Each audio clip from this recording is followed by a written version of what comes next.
Então, né, primeiramente, acredite se quiser, A Morte em Gato de Botas 2 é um vilão. Pois é, o Lobão não é um antagonista do filme, e sim um vilão. Não só isso, mas eu também acredito que ele conseguiu se colocar no trono de o melhor vilão da DreamWorks. Sim, por mais que me doa dizer isso, Tai Lung, além do título de Dragão Guerreiro, parece que ele perdeu essa também. Pelo visto é o destino dele perder tudo que supostamente deveria ser dele.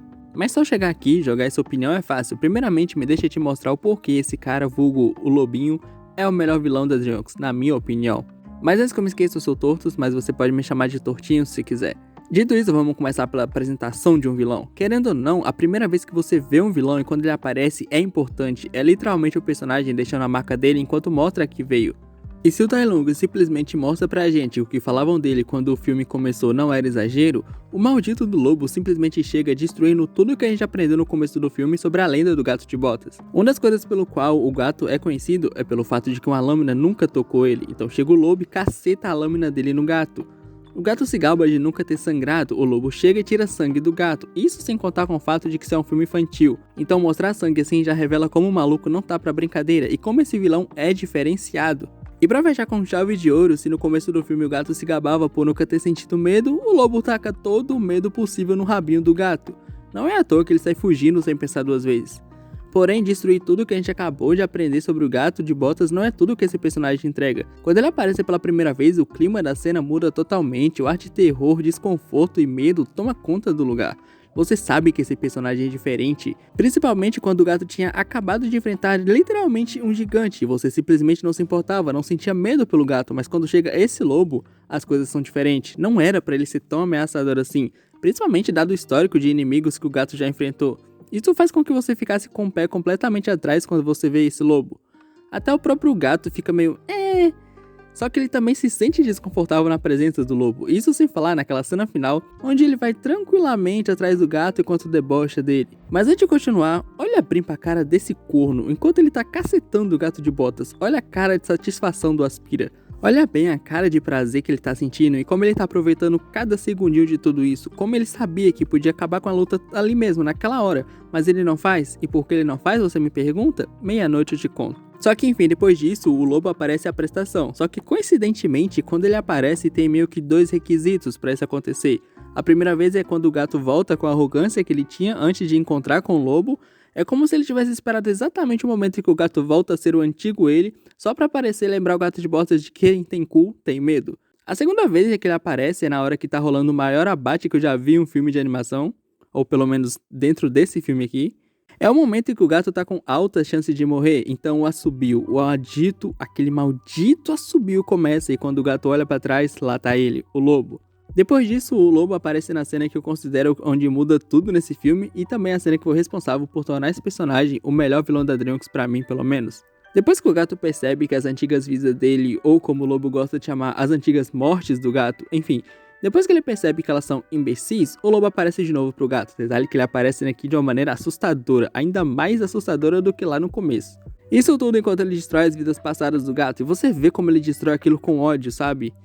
Então, como quem não quer nada, ele revela que ele esteve lá com o gato, em cada morte dele. Mas o gato nunca notou ele, porque o bosta de gato ri na cara da morte, mas naquela hora ele não tava rindo. Então a revelação acontece, o lobo fala que ele é a morte, mas não metaforicamente, retoricamente ou teoricamente, e sim a morte nua e crua. E caso você esteja se perguntando, sim, estamos falando de um twist de vilão, mas não de qualquer twist de vilão, isso é um dos melhores que eu já vi na minha vida. Porém, a gente falar sobre como isso faz sentido, mas também tava lá desde o começo, e também falar sobre como isso deixa todo o rolê ainda mais incrível, ou melhor dizendo, como isso deixa o fato dele ser um vilão ainda melhor.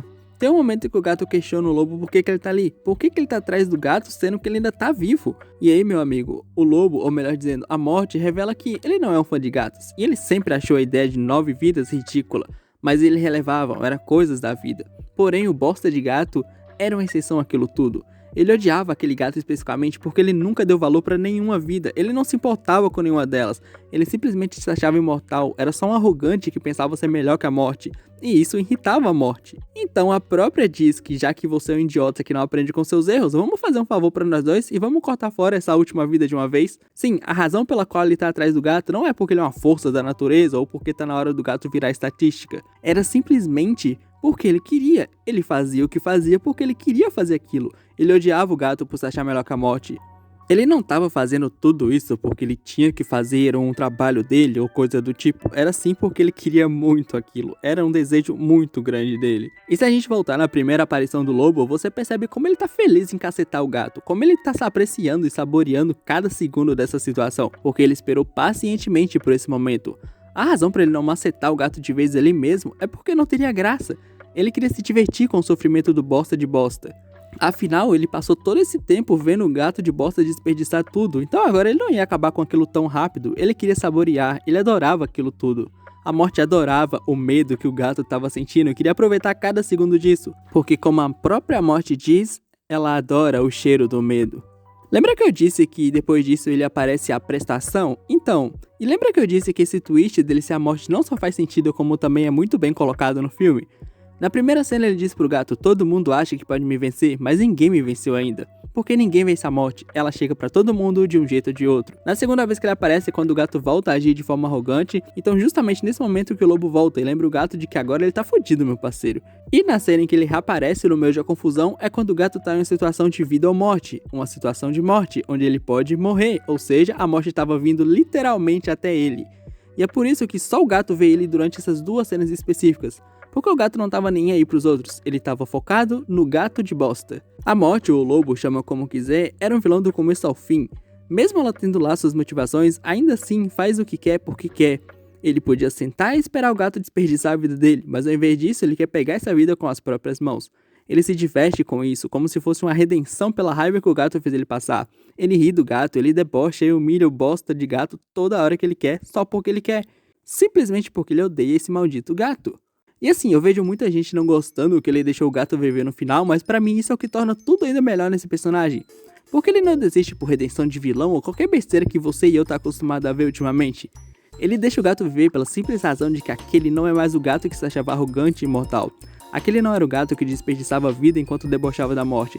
Esse gato de bosta aprendeu a dar valor à vida, aprendeu as coisas que realmente importam. E nem de longe esse era o gato que o lobo queria. Ele podia derrotar o bosta de gato ali naquela hora e levar ele, mas não seria uma vitória, e sim uma derrota. Como ele mesmo diz, é nisso que dá brincar com a própria comida.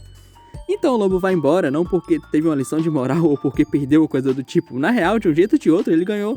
O lobo queria cacetar aquele gato arrogante e egoísta. No final, ele fez tanto isso que esse gato que ele tanto odiava simplesmente não existia mais. De um jeito ou de outro, no final, ele venceu. Mas enfim, deixa um like no vídeo, comenta morango de bosta e... Você sabe que a gente acha mesmo que o vídeo acabou? Ainda não. Eu nem mencionei sobre o maravilhoso design desse personagem, que é fantástico e facilmente o melhor design de vilão da DreamWorks. Você pode discordar que ele é o melhor vilão da DreamWorks, o que eu acho maldade comigo, porque eu tô até agora tentando te provar que ele é o melhor vilão da DreamWorks. Porém, você não pode negar que ele tem simplesmente o melhor design dos vilões até agora. Ele é absurdamente cool, mas também assustador pra caramba, cheio de marra, cheio de estilo. Mas é inegável que ele só foi beneficiado com tudo isso porque o estilo da animação entregou tudo isso. Talvez se fosse num 3D normal, eu não sei se seria tão incrível. Mas uma dúvida que permanece na cabeça de todos é por que a morte veio em forma de lobo? Porque de todas as formas possíveis, ele é um lobo. Se é pra ser o contrário do gatito, por que não um dogão? Bom, a DreamWorks sempre foi conhecida por adorar subverter um tema. Os maiores mestres de Kung Fu deles são basicamente uma tortuga e um panda do balacobaco.